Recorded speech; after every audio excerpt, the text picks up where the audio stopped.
ஆதவர்ஜினாவை காட்டி கொடுத்த புசி ஆனந்தன். சரி வாங்கோ, என்ன நடந்தன்னு சொல்லி முழுசா பார்க்கலாம்.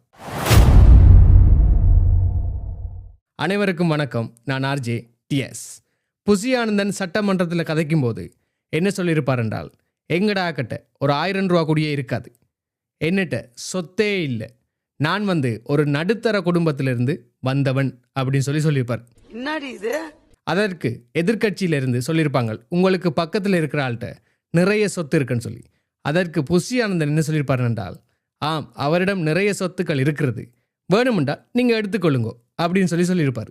எங்கள் ஆளுங்க கிட்ட 1000 ரூபா இருக்காது, எங்ககிட்டலாம் பெரிய சொத்து இல்லை, நான் ஏதோ நடுத்தரமான இது ஏதோ இருக்குது, இங்கே இருக்கிறவங்ககிட்டலாம் கொஞ்சம் இருக்குது. இதெல்லாம் உண்மையா? எங்களுடைய சொத்தே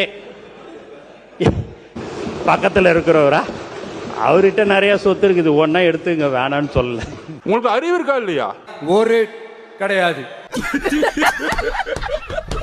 1000 ரூபாவுக்கு வழி இல்லாத நடுத்தர குடும்பத்திலிருந்து வந்த சொத்துக்கள் எதுக்கும் இல்லாத புசி ஆனந்தனிடம் எவ்வளவு சொத்து மதிப்பு இருக்கிறது என்று சொல்லி போய் பார்த்தால், அசையும் சொத்து அசையா சொத்துக்கள் 7.5 கோடி ரூபாய் இருக்கிறது.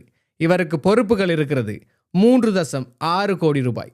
கூட்டி கழித்து பார்த்தால் கிட்டத்தட்ட இவரிடம் 4 கோடி ரூபாய் சொத்துக்கள் இருக்கிறது. அசையும் சொத்து அசையா சொத்துக்கள் இவரிடம் 4 கோடி ரூபாய் இருக்கிறது. மாட்டிக்கிட்ட பங்கு. இவ்வளவு சொத்துக்களை வைத்திருக்கிற ஏழ்மையான அமைச்சர்களை, எளிமையான அமைச்சர்கள் நீங்க உலகத்தில் எந்த மூலையிலுமே பார்த்திருக்க முடியாது. அவர்கள் எங்க பொட்டு மாமாவனுடைய கட்சியில மட்டும்தான் இருப்பார்கள். இவர்கள் முதலமைச்சர்கள் அல்ல, இவர்கள் முதலைகள். மக்களுடைய பணத்தை எப்படா ஆட்டையே போடலாம்னு சொல்லி உற்று அவதானித்துக் கொண்டிருக்கிற முதலைகள். இப்படியாப்பட்ட முதலைகளுக்கு வாக்களித்த மக்கள் சிந்திக்க வேண்டிய நேரம் இது.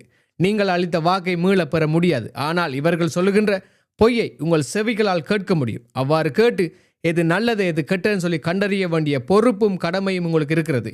இந்த பொறுப்பிலும் கடமையிலும் தவறினால் இதில் பாதிக்கப்பட போவது நீங்கள் மட்டுமல்ல, உங்களுடைய பிள்ளைகளும் தான். எழுந்திடு தமிழா, விழித்திரு. மீண்டும் இன்னும் ஒரு காணொளியில் சந்திப்போம். நன்றி, வணக்கம்.